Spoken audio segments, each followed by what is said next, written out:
فزادہم اللہ مرضا، پھر مرض کو نکرہ دوبارہ معاد کر دیا گیا ہے، اور قاعدہ ہے کہ نکرہ ثانیاً معاد ہو جائے نکرہ تو ثانی غیر ہوتا ہے اول سے.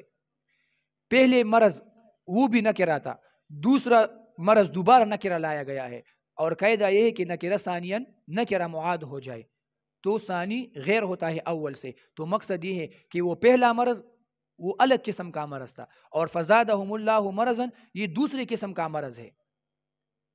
تو مطلب کہ پہلے مرض فی قلوبہم مرض وہ تھوڑا شدت میں کم مرض تھا، لیکن فزادہم اللہ مرضا ان کا وقت گزرنے کے ساتھ اور بدعائے دینے کے بعد کہ مومن ان کو بدعا دیں گے بار بار، تو ان کا یہ مرض یہ بہت ہی متعدی مرض بن گیا ہے. ایسا مرض بن گیا ہے کہ یہ مرض دل سے نکل کر تمام بدن میں اب پھیل چکا ہے اور تمام بدن کا احاطہ کر چکا ہے.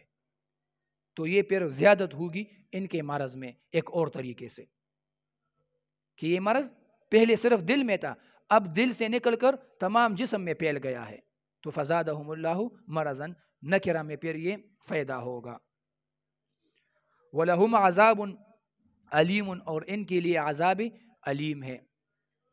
وَلَهُمْ عَذَابٌ علیم یہاں پھر حصر ہے، کیونکہ وَلَهُمْ عَذَابٌ میں لہم خبر مقدم ہے، اور خبر مقدم ہو جائے تو وہ دال ہوتا ہے حصر پر. یہاں پھر حصر ہے کہ وَلَهُمْ عَذَابٌ علیم کا مطلب یہ ہے کہ یہ خاص دردناک عذاب جو بیان ہو رہا ہے یہ خاص ہے صرف ان منافقین تک. ان منافقین تک ہی یہ منحصر ہے کہ یہ دردناک عذاب اللہ رب العزت صرف ان منافقین ہی کو دے گا. تو حصر میں پھر یہ فائدہ ہے. فزادہم اللہ مرضاً وَلَهُمْ عَذَابٌ علیم. وَلَهُمْ عَذَابٌ علیم اس کو ماقبل فزادہم اللہ پر عطف کیا گیا ہے. علیم یہ صفت ہے عذاب کی، دردناک عذاب، اور علیم بمعنی مولم یہاں پر مراد ہے.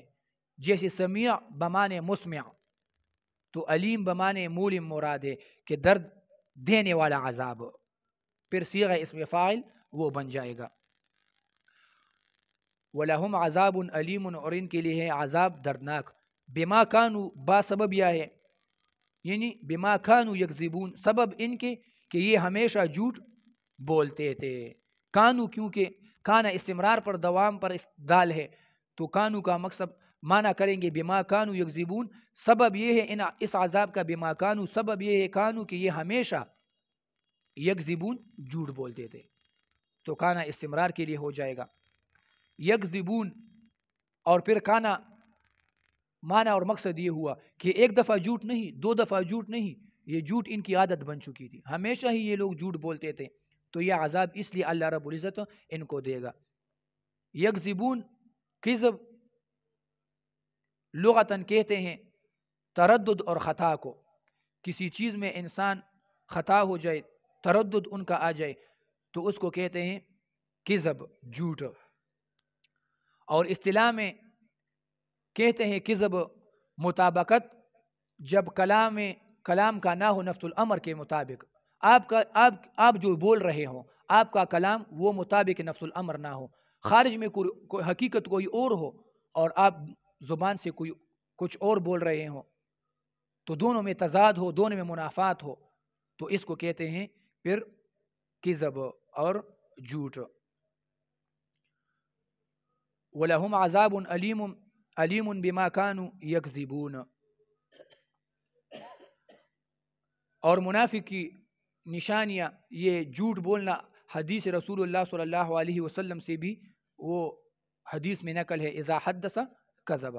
منافق کی نشانی ایک یہ ہے اذا حدث کذب، جب بھی وہ بولے گا، کوئی بھی بات وہ کرے گا تو کذب، وہ جھوٹ ہی بولے گا. وَإِذَا قِيلَ لَهُمْ لَا تُفْسِدُوا فِي الْأَرْضِ قَالُوا إِنَّمَا نَحْنُ مُصْلِحُونَ.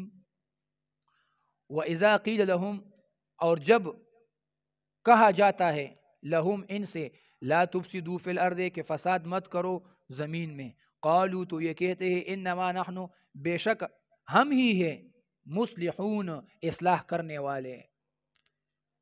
اب یہ ایک اور قباحت ان کی ذکر ہو رہی ہے، اور یہ قباحت یہ ہے کہ یہ قلب الحقائق کرتے ہیں۔ قلب الحقائق کا مقصد یہ ہے کہ یہ فساد کو اصلاح کہہ رہے ہیں، کرتے فساد ہے لیکن اس کو کہتے اصلاح ہے، تو حقیقت میں اپنے فساد کو وہ اصلاح کہہ رہے ہیں، قلب الحقائق یہ کر رہے ہیں۔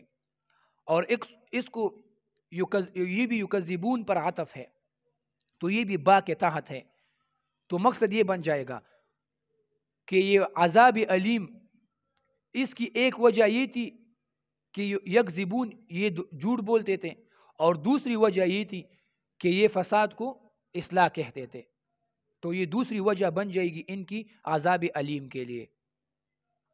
وَإِذَا قِيلَ، پھر اس کے معطوف علیہ میں اختلاف ہے کہ وَإِذَا قِيلَ لَهُمْ یہ کس پر عطف ہے، تو یا تو یہ یقول پر عطف ہے، تو پھر معنی اس طرح بن جائے گا وَمِنَ النَّاسِ إِذَا قِيلَ لَهُمْ لَا تُفْسِدُوا فِي الْأَرْضِ، یقول پر عطف ہو جائے اس اوپر، وَمِنَ النَّاسِ مَن یقول اس پر عطف ہو جائے، تو پھر معنی یہ ہوگا وَمِنَ النَّاسِ مَن یقول، اور بعض لوگ ایسے ہیں اذا قیل لهم لا تفسدوا فی الارض، جب ان کو کہا جاتا ہے کہ تم زمین میں فساد مت کرو، تو قالوا انما نحن مصلحون، تو یہ کہیں گے کہ ہم تو اصلاح کرنے والے ہیں، تو اس پر عطف ہے۔ اور یا یہ عطف ہے فی قلوبہم مرض پر عطف ہے، تو پھر یہ معنی بن جائے گا کہ فی قلوبہم مرض، یہ ان کی ایک حالت تھی، ایک حالت یہ تھی کہ ان کے دلوں میں وہ مرض تھا، اب ان کی دوسری حالت کا ذکر ہے کہ وَإِذَا قِيلَ لَهُمْ لَا تُفْسِدُوا، جب کوئی ان کو دعوت دے، تو یہ کوئی ان کو دعوت دے نہی عن المنکر کر لے، تو یہ الٹا کہتے ہیں کہ نحن مصلحون، ہم اصلاح کرنے والے ہیں، تو یہ ان کی دوسری حالت کا ذکر ہوگا۔ وَإِذَا قِيلَ لَهُمْ لَا تُفْسِدُوا فِي الْأَرْضِ، اور جب ان کو کہا جاتا ہے کہ لا تفسدوا فی الارض، فساد مت کرو زمین میں، تو قالوا انما نحن مصلحون، قیل وَإِذَا یہ تو ظرف ہے، اور قیل یہ صیغہ مجہول لایا گیا ہے تعمیم کے لیے، کہ کوئی بھی کسی بھی وقت اس کو یہ دعوت دے، یہ نہی عن المنکر کرے، تو فاعل ذکر نہیں ہے، اس لیے تعمیم ہے قیلہ میں، لا تفسدوا فی الارض، فساد افساد سے ہے، لا تفسدوا فی الارض، فساد کی تحقیق کچھ اس طرح ہے، فساد یہ افساد سے ہے، اور فساد کہتے ہیں فعل ما به الفساد، وہ چیز جس سے فساد واقع ہوتی ہے، تو اس کو کہتے ہیں افساد، اور علماء مختلف تعریفات کرتے ہیں، جعل الاشیاء فاسدہ، چیزوں کو خراب کرنا، چیزوں کو خراب کرنا، اس کو کہتے ہیں فساد۔ دوسرا معنی نقل ہے خروج الشیء عن الاعتدال، کسی چیز کو اپنے اعتدال سے نکالنا، پھر یہ ضد صلاح ہے، تو لا تفسدوا فی الارض اس کا مقصد یہ ہوگا کہ تم زمین کا اعتدال خراب کر رہے ہو، تم چیزوں کو اس کے اعتدال سے نکال رہے ہو، یہ نہ کرو، تو یہ کہیں گے کہ نہیں نحن مصلحون، ہم تو اصلاح کر رہے ہیں، تو پھر فساد ضد اصلاح آئے گی۔ اور فساد منافقین پھر کیا ہے، اس کا مصداق کیا ہوگا کہ یہ کیا فساد کرتے تھے، تو فساد ان کا یہ ایک یہ تھا کہ یہ اہلی کتاب اور مشرکین سے دوستی رکھتے تھے، ان سے موالات رکھتے تھے، اور اس طرح منع ایمان کرتے تھے، لوگوں کو ایمان سے منع کرتے تھے، اور اس طرح جو لوگ مسلمان ہو جاتے تھے، ایمان لاتے تھے، تو ان کے دلوں میں یہ شکوک اور شبہات ڈالتے تھے، تو یہ بھی ایک قسم کی فساد ہے۔ لا تفسدوا فی الارض کہ تم فساد مت کرو زمین میں، قالوا تو یہ فی الارض، پھر یہ فی الارض کہا گیا ہے، تو یہ مقابل آسمان نہیں ہے، ایسا نہیں ہے کہ یہ زمین میں بھی فساد کر سکتے تھے، صرف ان کو آسمان میں بھی فساد کر سکتے تھے، صرف ان کو زمین میں فساد کرنے سے منع کیا گیا ہے، یہ نہیں ہے، فی الارض کا یہ مقصد نہیں ہے۔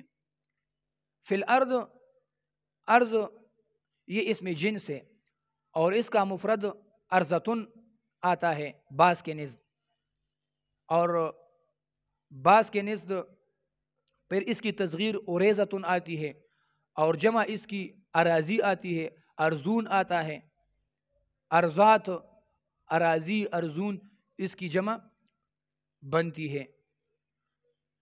قالو تو یہ کہتے ہیں انما نحن مصلحون، انما پھر یہ کلمہ حصر لایا گیا ہے کیونکہ انما حصر اور قصر کے لیے لایا جاتا ہے، تو ان کا مقصد یہ تھا اس قول سے کہ آپ ہمیں فساد سے منع کر رہے ہو، انما نحن مصلحون، اصلاح کرنے والے صرف ہم ہی لوگ ہیں، یہ اصلاح صرف ہم ہی میں منحصر ہے، ہم ہی مصلحین ہیں۔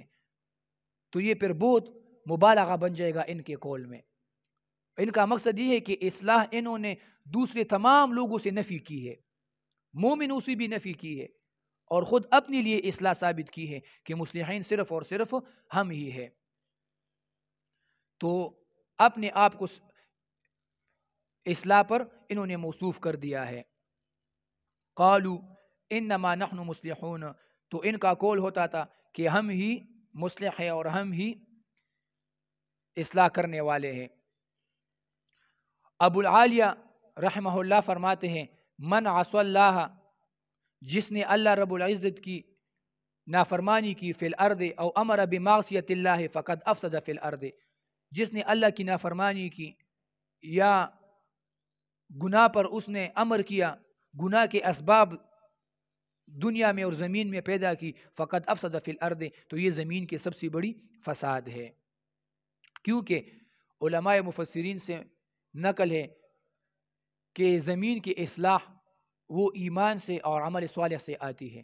تو جب انسان گناہ میں مبتلا ہو جاتا ہے، گناہ وہ خود بھی کرتا ہے، گناہ کے اسباب پیدا کرتا ہے، گناہ پر امر کرتا ہے، تو یہ زمین کی فساد بن جائے گی۔ کیوں؟ وہ اس طریقے سے کہ گناہوں کی وجہ سے پھر زمین میں عذاب آئیں گے، زمین پر اللہ رب العزت بہت سے عذاب نازل کرے گا۔ ظہر الفساد،